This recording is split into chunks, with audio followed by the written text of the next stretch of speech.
Feeling the pull of paradise? Are the emerald rice paddies and sun-kissed beaches of Bali calling your name for an upcoming adventure? In this video, I will share with you a few things I've learned about Bali. Your dream trip starts here. Follow these tips for a flawless experience. Bali is known for wellness and spiritual healing, along with the beautiful beaches and nature. The sun-soaked paradise of Bali attracts every type of traveler, from budget-conscious backpackers to luxury jet-setters. You can enjoy all of this even more after watching this video. Have you been wondering, when is the best time to visit Bali? Well, Bali is great to visit all year round. Although the monsoon season runs from mid-December to March, the rain is not constant, generally falling for only a few hours each day and not being severe. Wandering around is much more pleasant after the rain, as the temperature usually cools down. You'll find that flight tickets and hotels are much cheaper during this time. So my advice will be, please don't write off the rainy season. The best places to stay in Bali really depend on what you're interested in, since Bali is such a huge island with loads of different areas to explore. For first-time visitors, I'd recommend sticking to Seminyak. It's a beach resort area at the southern end of Bali, Indonesia, and you'll find loads of luxury hotels, villas and spas, as well as high-end shopping and restaurants there.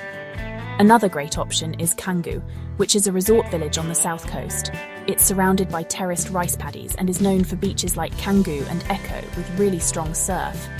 And then there's Ubud, which is famous as a centre for traditional crafts and dance. The surrounding rainforest and terraced rice paddies, dotted with Hindu temples and shrines, are honestly some of Bali's most iconic landscapes. All the infrastructure that caters to tourism is already really well established at these locations.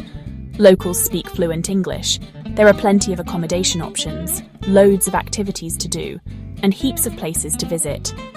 You'll also find lots of dining choices, from vegan organic cafes to authentic local Balinese food. Accommodation-wise, Bali honestly won't disappoint you. You can choose from luxury resorts, which are known for their outstanding hospitality and, well, luxury. They're often the accommodation of choice for couples on honeymoon.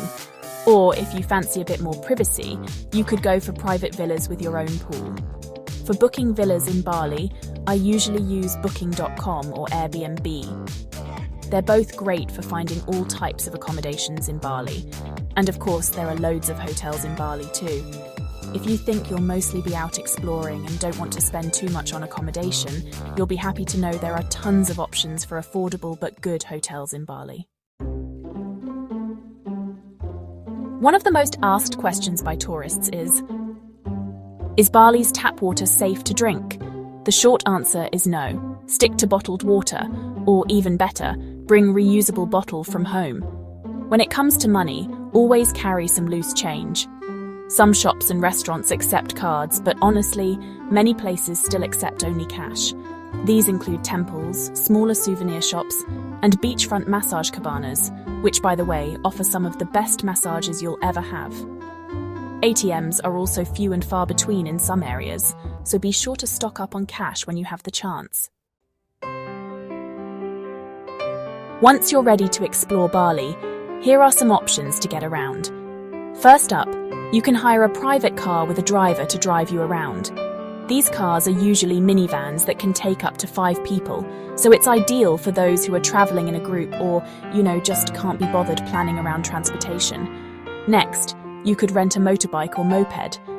Since most of Bali's roads are very narrow, this form of transportation is honestly easier and much faster. Of course, not everyone is comfortable with riding a motorbike, so please don't force yourself if you can't. Another option is to call a motorbike with Gojek or Grab. Simply download the Gojek app and select Go Ride from the options. The icon is a motorbike carrying a passenger. And finally, there's the Bluebird Taxi app.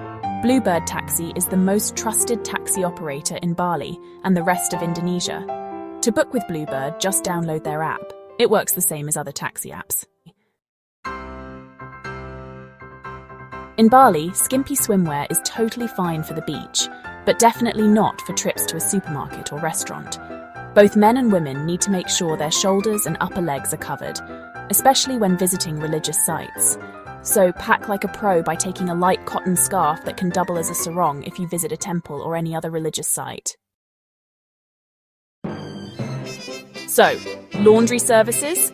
There are plenty of laundry places around Bali, especially in the touristy areas. And by this, I don't mean a laundromat. I meant a full-service laundry where you just drop off your clothes and they come back clean and folded. So don't overpack. Stay out of trouble by behaving respectfully. Despite what media reports might imply, it's not easy to get in trouble in Bali. Just follow a few sensible rules and you'll have a seamless trip. Skip all drugs, for being caught with even under a gram of cannabis will land you in prison. Don't ride a motorbike or moped without a helmet, and most of all, treat locals with respect. There is a no sex before marriage law. In December 2022, the Indonesian government enacted a new law that forbids sex outside of marriage. The policy is meant to apply to visitors as well as locals. However, in reality, it doesn't affect tourists. So, all visitors are required to pay for a visa to get into Indonesia, including Bali. There are actually two types of visas to enter Indonesia, depending on which passport you have, either visa exempted or visa on arrival. You can easily check which category your passport country falls under. And, you can even apply for a visa on arrival online before you actually get there.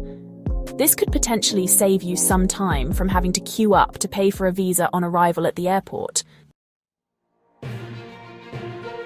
Prepare to pay a daily tourist tax. As tourism has really roared back after the pandemic, authorities have responded to environmental challenges and over-tourism concerns by launching a fee for foreign visitors. The fee is payable upon arrival on the island. Make sure to check that your vaccinations are up to date. There are no mandatory vaccinations for visitors to Bali. Still, it's never a bad idea to be up to date on your shots for hepatitis A, typhoid, and tetanus. Bali falls into the low to no risk category when it comes to malaria. Rabies does remain a big problem in Indonesia, and though it claims fewer lives in Bali than elsewhere, the rabies vaccination is definitely worth considering. Watch out for your belongings. Bali is generally a safe place, but use your common sense and be alert. Be careful on Bali's streets. Jambret, also known as bag snatcher, is a thing in certain areas. They often work in tandem on a motorbike, seizing the opportunity to snatch purses, bags, or phones from those who aren't vigilant. So, first things first, buy a mosquito repellent. Mosquitoes come out at night in Bali. Like me, if you're a mosquito's favourite snack, the local autan is honestly the way to go. You can get this as a lotion or a spray at any convenience store in Bali. Now, if you get what's called Bali belly, that's food poisoning by activated charcoal tablets. The Norit brand is the most popular, and it helps get rid of toxins from food poisoning. If you're feeling nauseous, you can also try getting tolak angin, which is a trusted local herbal medicine. These are available over the counter at any pharmacy. Oh, and remember to buy travel insurance for peace of mind. Always have a thin cotton scarf or a sarong wrap with you. You can wear them around your neck and shoulders to protect yourself from the sun, and they can also double up as something to sit on while you're at the beach. And always have your sun cream, hat, and sunglasses with you. Seriously, skin cancer is not fun. You'll find sun cream for sale in Bali at pharmacies, including well-known ones like Guardian's and Kimia Pharma. They're not sold at normal convenience stores, though. Eat, drink, stay, and shop locally. Due to the diversity of tourists in Bali, there are plenty of options for food on the island. Most cafes would cater to various dietary requirements, especially healthy options like vegetarian food, vegan bowls, smoothie bowls, and so on. As you explore Bali, aim to embrace local, from eating at tiny family-run restaurants to opting for local drink brands. This will not only have you paying less and enjoying delicious local dishes, but you'll be contributing directly to the local economy too. What to do in Bali activities and day trip ideas. Bali is filled with many different things to do. There is something for everyone. Nusa Penida Day Trip. Nusa Penida is a relatively undeveloped island southeast of mainland Bali. You won't find all the snazzy beach clubs, organic cafes, or trendy restaurants that have become synonymous with Bali here. However, it does house some of the most photogenic sites in Bali. Mount Bata trekking. Honestly, the view from the summit is just amazing. Mount Bata is right next to Mount Agung, so, on a clear day, you can actually see the still smoking Mount Agung, which makes for such an amazing picture.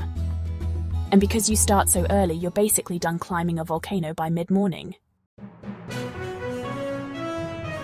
Canyoning in North Bali. While most tourists stick to the beaches or temples, canyoning takes you deep into the Balinese jungles, allowing you to discover off-the-beaten-path locations.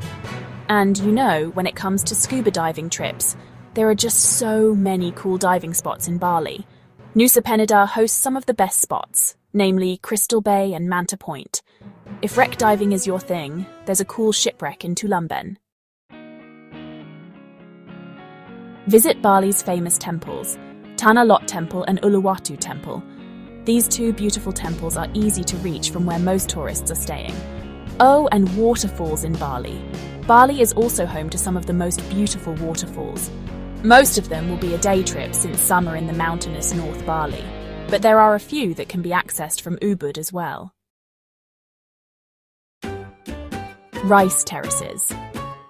Rice is a staple food in Bali. They love rice as much as Europeans love bread, and honestly, a meal is just not complete without rice. As such, Bali is a big rice farmer, and there are plenty of rice terraces in Bali. Some of them have become iconic due to the lush green view of the rice terraces in the area. You must also watch Kekak fire and trance dance performance. Kekak is a traditional Balinese dance involving fire and the Hindu Ramayana story. The dance is usually performed at a temple at night, making it a very picturesque and dramatic performance. Wow, that was a lot of information. Now you can pack your bags, and please let me know later how your trip was. If you enjoyed this video, please like and subscribe for more weekly adventures. Safe travel!